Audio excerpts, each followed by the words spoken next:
ओम।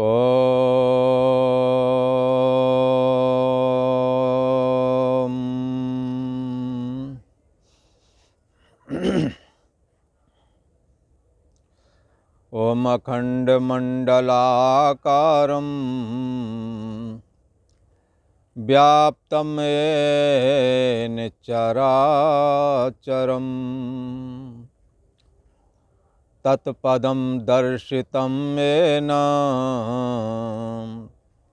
तस्मै श्रीगुरवे नमः। योगेश्वर श्री कृष्ण भगवान की जय। ऐं सरस्वत्यै नमः। श्री गंगा देव्यै नमः। पूर्व का प्रसंग चल रहा है दैवासुर संपत्ति विभाग योग का। भगवान श्री कृष्ण ने कहा, इस जगत में जो परम ब्रह्म परमात्मा जो कि सत्तात्मक है, सब में सम रूप से विद्यमान है। कैसा है ये? निर्दोष और सम है। और मन के संपर्क में आकर के ये निर्दोष और सम नहीं रह पाता है। क्यों नहीं रह पाता? क्योंकि मन राग द्वेष से ग्रसित है, लिहाजा ये सम नहीं रह पाता और मोह से ग्रसित है, लिहाजा ये मन विषम है। और कैसा है? कभी काम रूप दोष सताता है, कभी क्रोध रूप दोष सताता है, कभी लोभ सताता है। इसलिए ये मन दोष वाला और विषम है। और ये कहावत प्रसिद्ध ही है कि जो जैसा करे संग तैसा चढ़े रंग। ये अंदर के मामले में भी ऐसा ही है। चैतन्य सत्ता जो कि भगवान श्री कृष्ण का निज स्वरूप है, ये निर्दोष और सम है। पर मन जो दोष वाला है और विषम है, उससे संपर्क बनाया, संसर्ग बनाया, जुड़ गया, तो फिर मन के दोष निर्दोष परम ब्रह्म परमात्मा में आ गए। आपकी जो असली मैं है वो निर्दोष है, वो जन्म मरण से रहित है, पर शरीर से जुड़ने की वजह से है तो अविनाशी, पर जन्मा मरा है। और मन से जुड़ने से है तो हर्ष शोकौ जहाती, उसमें हर्ष और शोक दोनों ही नहीं है।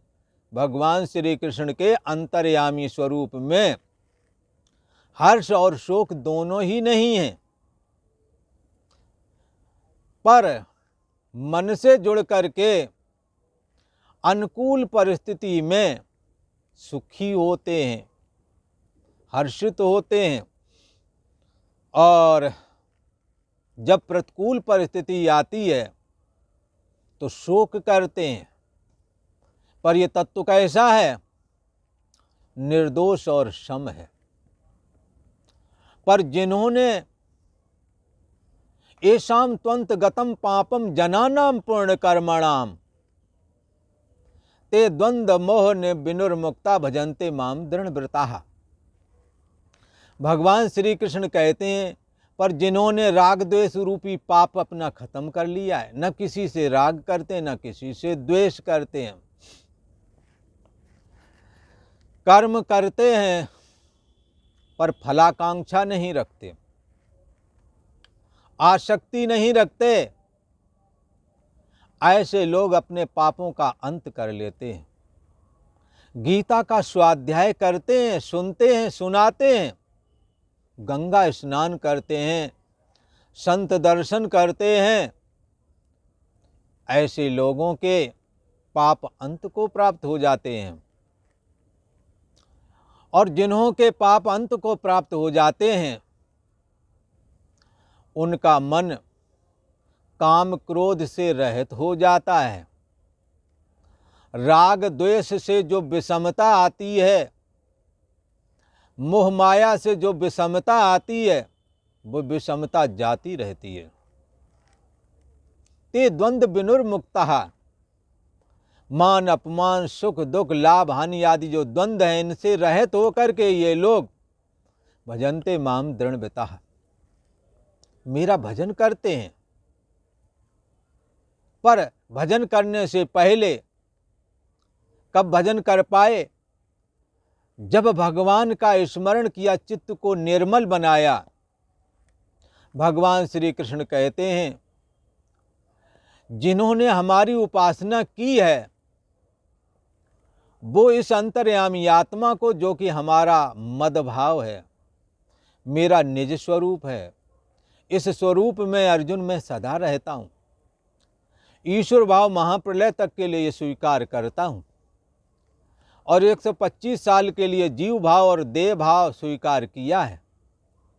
बाकी तो मैं निर्दोष और सम, जो बुद्धि देश का साक्षी है, जो अंतर्यामी आत्मा है, सत्तात्मक परम ब्रह्म, उसी में सदा स्थित रहता हूं। ऐसे उस परम ब्रह्म परमात्मा को जिसने हमारी भक्ति नहीं की, जिसने निष्काम भाव से दूसरों की सेवा नहीं की, जिन्होंने अपने मस्तक को अपने माँ बाप के चरणों में झुकाया नहीं, संतों के चरणों पर जिन्होंने अपना मस्तक झुकाया नहीं, जिन्होंने भजनानंदी भगवान के प्रिय भक्त सदा भजन में लगे रहते हैं, ऐसे संतों की चरण रज जिन्होंने अपने मस्तक पर लगाई नहीं, उन्हों को ये दुर्लभ रहस्य वाला ज्ञान नहीं हो पाता। इसलिए जिन्होंने उपासना नहीं की है, ऐसे अचेत सह अकृत उपासक, जिन्होंने उपासना नहीं की, उन्हों की बुद्धि चलो तेज है और वो गीता के शास्त्र को अर्थ निकाल लेते हैं, याद भी कर लिया है, परंतु भगवान श्री कृष्ण कहते हैं वो पढ़ते हुए भी समझ नहीं पाते, संशय और विपर उनका जाता नहीं। अर्थ तो अनेकों शब्द कोई कर लेते हैं, परंतु संशय उनका खत्म नहीं होता। क्यों नहीं होता? भगवान श्री कृष्ण ने कहा कि क्योंकि उन्होंने मुझ परम ब्रह्म परमात्मा की सेवा अर्थात पूजा अर्चना नहीं की, और हमारे जो प्रिय भक्त हैं उनकी सेवा नहीं की, और घर में जो सबसे बड़े देवता माता पिता हैं उनको ऐंठ हवा करके बोलते रहे, और बाद में वृद्ध आश्रम में पहुंचा दिया। अब बुद्धि बल से गीता को तो जानते हैं और भी सारे ग्रंथों को जानते हैं, पर संशय नहीं जा रहा। यही वजह है, ये क्लास यहीं से आपके घर से ही चालू होगी बंधुओं। ऐसा नहीं सोचना कि हम भगवान की प्राप्ति करना है तो ये सारे काम छूट जाएंगे। यही काम है, यही भगवान की सेवा, यही भगवान का भजन है कि आप देखो, भजन शब्द भज सेवायाम, भज धातु जो है सेवा के अर्थ में ये शब्द का अर्थ लगता है। सेवा किसकी करें? सबसे पहले अपने माँ बाप की करो, अपने परिवार के असहाय की करो, अपने परिवार में जिसको धन की जरूरत है या तुम्हें मालूम है तो चुपके से उनकी मदद करते रहो। पारिवारिक कलह के चलते बोलते नहीं हो, पर जानते हो कि उसको बहुत ज़रूरत है, पर दूसरों को देते हो, उसको भी दे आओ। सेवा हो जाएगी भगवान की, भजन हो जाएगा भगवान का। इसलिए दान कहाँ से चालू करें? बोले अपने घर से। जो घर में नहीं दे सके तुम बाहर क्या दोगे? घर का जरूरतमंद आदमी को अपनी देहरी के अंदर नहीं घुसने देते हो। और उनकी छाती जलाने के लिए बगल वालों को वैकल्पिक तौर पर बुला लेते हो। बोले बहन को नहीं बुलाएंगे, पर बगल वाली जो वो अंकल जी है ना, उनकी लड़की वो हमारी बहन है, इसको हमने बहन बना लिया। अच्छा, उनका भी काम निकल जाएगा। और वो चूंकि आपका बनाया हुआ है, खून का रिश्ता निभा न सके, बनाया हुआ किसी समय मतलब पड़ने पर आप काम नहीं आओगे, वो चले जाएंगे। जितना मेहनत वहाँ कर रहे हो इतना ही तुम अपने कड़वे बोलने वाली बहन आदि से केवल नेक न्यौछावर कर दो, उसका भी दिल रह जाएगा। वो भी कहेगा अम्मा मेरे भाई ने मुझे विवाह में बुलाया था। अच्छा, ये आप कर सकते हो, उसका दिल रह जाएगा। इस दुनिया में कोई ऐसा नहीं है जिसके अंदर दोष ना हो, और कोई ऐसा नहीं जिसके अंदर गुण ना हो। आप जो दूसरों का त्याग करते हो तो आप कोई दूध के धुले हो क्या? जो कबीरदास जी से पूछा, महाराज इस विषय को थोड़ा क्लियर कर दो, दुनिया बहुत खराब हो गई है, क्या करें? कबीरदास जी ने कहा, बुरा जो खोजन मैं चला, बुरा न मिलया कोई, हमें तो कोई बुरा आदमी मिला ही नहीं। बोले क्यों? जो दिल खोजा अपना, मुझसे बुरा न कोई। मैंने पहले अपनी ओर देखा, अपनी ओर झांका कि देखूं तो सही मैं कितना अच्छा हूँ। तो जब मैंने अपने गुणों को, अपने दुर्गुणों को देखा तो लगा कि हमसे सब अच्छे हैं। तुलसीदास जी से पूछा, महाराज तुम बताओ, दुनिया बहुत खराब हो गई है, आप तो महात्मा हैं, आप तो बहुत अच्छे हैं, आप में तो कोई दुर्गुण नहीं है। तुलसीदास जी ने कहा कि दुर्गुण की बात करते हो, हमें तो भगवान श्री राम जी ने अपना लिया है, बस यही हमारा गुण है, और हमारा कोई गुण नहीं है। पर यदि तुम ऐसा कहो कि हमारे व्यक्तिगत कोई गुण हो, भगवान की कृपा, भगवान ने स्वीकार कर लिया, बस सद्गुण आ गए। और यदि हमारी बात पूछते हो तो जो अपने अवगुण मैं कहूँ, बाढ़ है कथा पार न लहूं। कथा बढ़ जाएगी, राम जी की कथा रह जाएगी। हमारे दुर्गुण ही इतने हैं कि बहुत लंबा प्रसंग चलेगा दुर्गुणों का। ऐसा कौन सा दुर्गुण है जो मेरे अंदर है नहीं? बाढ़ है कथा बढ़ जाएगी। इसलिए मैं अवगुण को नहीं कहता, सारी दुनिया जानती है किस तरह से रत्नावली ने डांट फटकार के मेरे को भगाया है। भगवान की कृपा हुई तो जान बच गई भला। खैर, भगवान श्री कृष्ण कहते हैं कि जो अपने गुण और दुर्गुण दोनों बराबर जब होते हैं तब ही मनुष्य का शरीर मिलता है। इसलिए बंधुओं, तुम अपने पारिवारिक जीवन में और पारिवारिक सदस्यों में, रिश्तेदारियों में, गांव नाते में, मोहल्लों में इतना बैर नहीं करना कि सामने मिल गए तो राम राम नहीं हो पा रही। इतना बैर मत बढ़ाना अपने पारिवारिक भाई बहनों में कि उनके वैकल्पिक तौर पर पड़ोस वाले ला करके तुम्हें खड़ा करना पड़ता है। जब आपके व्यक्तिगत रिश्तेदार पूछते हैं तुम्हारी बहन कौन सी, बोले ये, और वो मुंह से बोली हुई बहन है, मुंह बोली बहन, मुंह बोले भाई, असली वालों की चर्चा नहीं करते। अरे वो गलत हैं तो ठीक है, गलत हैं तो गलत है, उसी में से तुम निकलो। भला कमल कीचड़ में से निकलता है, पर वो कभी छिपाता नहीं कि मेरी जड़ उसमें है, कीचड़ में। लेकिन इसके ऐसा होने पर कमल की कोई महिमा तो नहीं हो गई। कमल का फूल भगवान सदाशिव पर चढ़ता है, भगवान विष्णु पर चढ़ता है, पर वह की जड़ कीचड़ में है। अरे तुम खुला कहो। एक बार का प्रसंग याद आता है। एक हमारे यहाँ हमारे जानकारी में एक बहुत अच्छा पढ़ गया, और उसके पिता घर में खेती किसानी का काम करते थे, और मित्र दोस्त भी उसने बना लिए थे, अपनी बड़ी इज्जत बना ली थी। एक बार उसके पिता आए तो पैर में फटे वाले ये रबड़ के जूता पहने थे। थोड़ा मेहनत करते करते शरीर भी काला सा दिख रहा था और एक फटी सी पगड़ी अपने सर पे बांधे थे। कुर्ता भी थोड़ा मोड़ा, धोती नीचे ऊपर थोड़ी फटी हुई थी। उन्होंने आकर के कहा, यहाँ हमारा एक लड़का रहता है, उसका फला फला नाम है, उसको जरा बुला दो। उसे बताया गया कि ऐसे ऐसे कोई वृद्ध आदमी आए हैं। वो कहा, अरे भीतर नहीं आने देना, बाहर ही रोक दिया और कह दिया ये इनको हम नहीं जानते हैं, ये हमारे गांव के हैं कोई। बंधुओं, उनका परिणाम हमने देखा है। आज वो स्थिति नहीं रह गई है।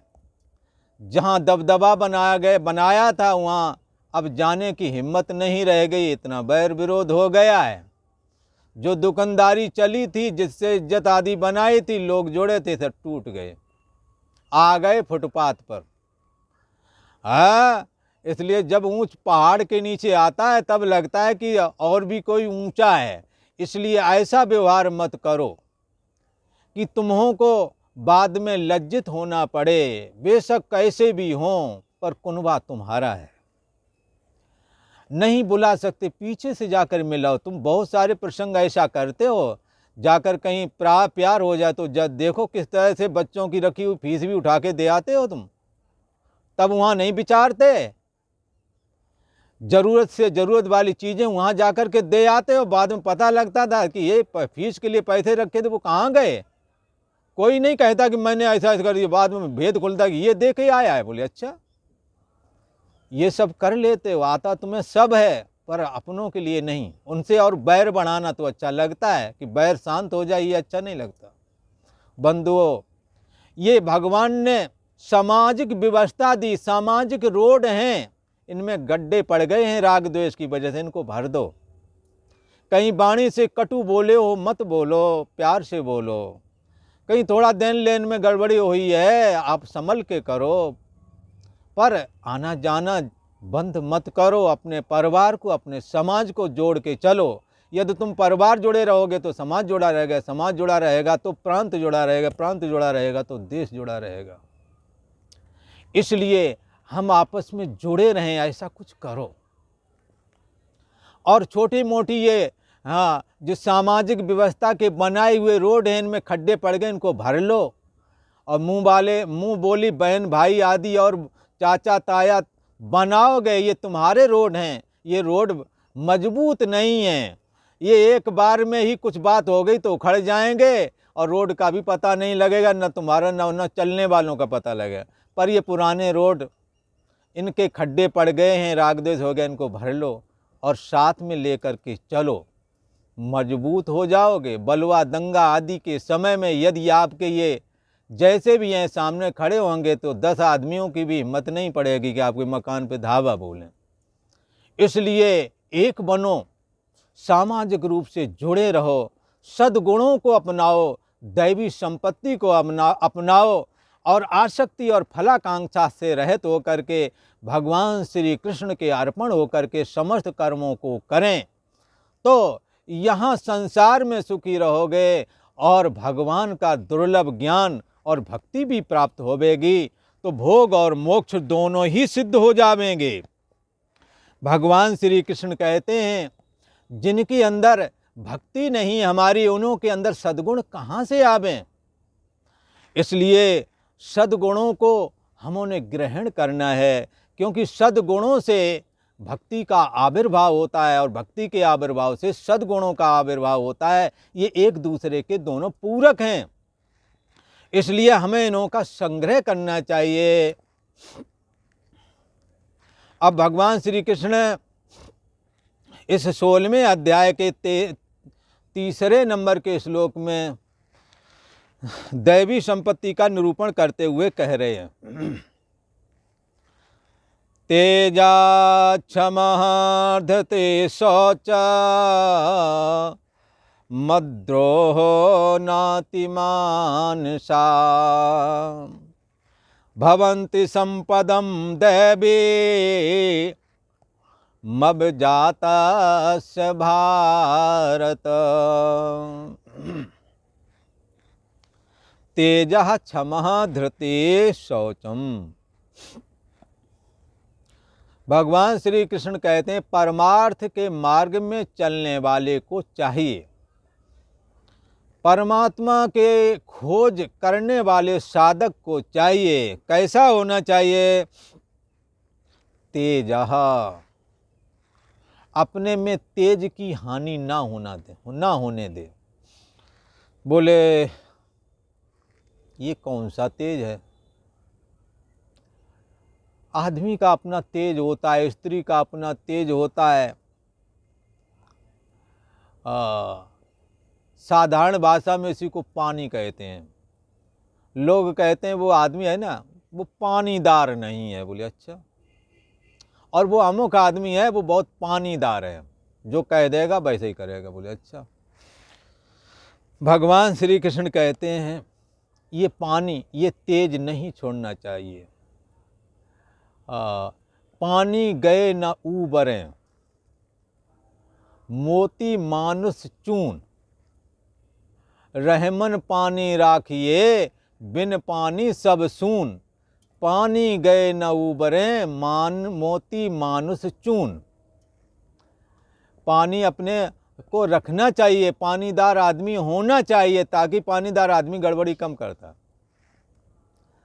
उदाहरण दिया है, हाँ, रहमन पानी राखिए, बिन पानी सब सून। बगैर पानी के सब बेकार है। अब तुम पिता हो पर बच्चे तुम्हारे आगे ही शोरगुल कर रहे हैं और आप डांट रहे, वो सुन ही नहीं रहे। इसका मतलब क्या? पानी नहीं है तुम्हारे अंदर। एक बार हड़का देते, दोबारा बोलते ही नहीं, शोरगुल नहीं करते। कहने का मतलब बिन पानी सब सून। अब वही बालक सयाने हो गए तो आंखें तरेर करके बात करते हैं। आप बोलना चाह रहे हैं, बोलने से पहले ही कहते चुप रहो, तुम्हारे हम सब जानते क्या बोलने वाले हो। ये क्यों ऐसा कर रहे हैं? क्योंकि तेज अपना पानी खो दिया है तुमने। ये पानी रखना चाहिए। पानी के बगैर चूना में अगर पानी ना हो खराब हो जाएगा, और आदमी पानीदार ना हो तो बेकार है। मोती, और मोती का पानी उतर जाए बेकार। मोती मानुष चून। तो क्या है? अपने तेज को बचाना चाहिए। भक्ति का भी एक तेज है, मंत्र जप का भी एक तेज है, इसे हमने बचाना है। तेजः क्षमः, और क्षमाशील होना चाहिए, क्षमा बड़न को चाहिए। क्योंकि क्रोध को यदि जीतना है तो क्षमा धारण करना होगा। पूर्व में जो ऋषि महर्षि हुए हैं उन्होंने कभी भी अपने शत्रुओं से युद्ध नहीं किया, पर क्षमा को धारण किया। क्षमा के द्वारा उन्होंने काम क्रोध आदि पर विजय प्राप्त की और अपने चित्त को एकाग्र बनाया, शांत बनाया, मुक्त हो गए। तेजः क्षमः, भगवान की प्राप्ति करने वाला जो कोई साधक है उसे चाहिए उसके जीवन में तेज होना चाहिए, उसके जीवन में क्षमा होनी चाहिए। व्रत उपवास आदि से तपस्या जो होती है उसका तेज बनता है। तेजवान होना चाहिए, क्षमावान होना चाहिए, और धृते, धैर्यवान होना चाहिए। बोले क्यों? बोले महाराज जब से आए तब से भजन कर रहे, कुछ पता ही नहीं लग रहा। तो पता क्यों लगेगा? क्योंकि पीछे बहुत सारे कर्म ऐसे कर आए हैं, वो अभी दग्ध हो रहे हैं, तो पता नहीं लगेगा। जब सारे पाप कर्म नष्ट हो जाएंगे, भगवान की भक्ति खिलकर के हृदय में आएगी और चेहरे में ओज आ जाएगा, रौनक आ जाएगी, हर बात सुहानी लगेगी। भगवान श्री कृष्ण कहते हैं धैर्य धारण करो। आप भजन करोगे, आपके पास साइकिल भी नहीं, पर दूसरे के यहाँ आप गाड़ी देखोगे, 4 पहिया वाली बढ़िया गाड़ी खड़ी हुई है 15 लाख रुपए वाली। आपका दिल जलेगा, काश मेरे को भी ये गाड़ी प्राप्त हो जाए तो अच्छा है। हमारे समकक्ष साधु हैं, उन्होंने आश्रम बना लिए, गाड़ियाँ भी है, हमारे पास झोपड़ी भी नहीं, क्या करूँ? धैर्य धारण करो, भगवान के भजन में लगे रहो। इसीलिए कहते हैं धृति देख पराई चूपड़ी मत ललचावे जीव। जीव पर कंट्रोल करो, मान प्रतिष्ठा वाली वृत्ति पर कंट्रोल करो। तुम्हारा जो प्रारब्ध है तुम्हें मिल रहा है, उसका जो है उसे मिल रहा है। छाती क्यों जलाना, काहे को जलाना। कोई कार से जीवन थोड़ी, भूख थोड़ी मिटेगी, कार पर केवल बैठा जाएगा। भूख तो रोटी से मिटती है, वो रोटी तो तुम्हें मिल ही रही है। इतने परेशान भी क्यों हो, सारी शांति आपने भंग कर दी। धैर्य धारण करो। शौचम, बाहर भीतर से हमों अपने को पवित्र रखना है। बाहर से नहा लेना, अंदर से गलत विचार नहीं आने देना। शौच पवित्र हो गए। साधक को चाहिए बाहर भीतर से पवित्रता को धारण करे। अब भगवान श्री कृष्ण कहते हैं अद्रोहो, शत्रु भाव का त्याग कर दे, अंदर से सबके प्रति शत्रुता का त्याग कर दे। और नाति मान्यता, अपने में पूज्यपने का अभिमान छोड़ दे। मैं बहुत माननीय हूँ, बहुत सम्माननीय हूँ, मैं बड़ा आदरणीय हूँ, मेरा सत्कार होना चाहिए था, उन्होंने मेरे को ऐसा बोल दिया। जब मैं वहाँ गया तो अच्छी वाली कुर्सी फलां को दिया जो 2 टके का आदमी है, हमारे को कह दिया उस पर बैठ जाओ। नाति मान्यता, अत्यंत मान मत चाहो, अत्यंत माननीय मत बनो। इन पद पदार्थों के संग्रह में क्यों इतना इतरा रहे हो। जो है जैसा है उसमें संतुष्ट हो जाओ। अपने में पूज्यता का अभिमान छोड़ दो। भारत, ये सब जितनी बातें बताई हैं, जितने गुण बताए हैं, ये सब तो भारत दैवीम संपदम अभिजातस्य भवन्ति।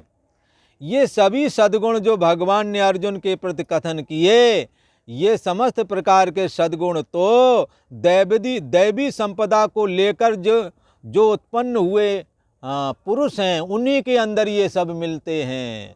जैसे कि भगवान के सम्मुख जो अर्जुन है, उसके सामने जगत के एकमात्र कारण भगवान श्री कृष्ण खड़े हैं। तो अर्जुन दैवी संपत्ति वाला हो गया नहीं, दैवी गुण वाला हो गया, तभी तो भगवान भी उसे मिले हैं, उनका रथ हाँक रहे हैं। भगवान श्री कृष्ण कहते हैं तेज, क्षमा, धैर्य, बाहर भीतर की शुद्धि एवं किसी में भी शत्रु भाव को ना रखना और अपने पूज्यता के अभिमान का त्याग कर देना। हे अर्जुन, ये सब तो दैवी संपत्ति को लेकर के उत्पन्न हुए पुरुष के लक्षण हैं। दैवी संपत्ति को जन्म जन्मांतर से साधन भजन तपस्या करते रहे, वहाँ मर गया, शरीर छूट गया, अब जन्मे आकर के तो वो सारे सद्गुण आ गए हैं। तो वो कहते हैं ये समस्त दैवी संपदा को जो इसके अंदर विद्यमान है, ये उन दैवी संपत्ति को लेकर के उत्पन्न हुआ है ये पुरुष।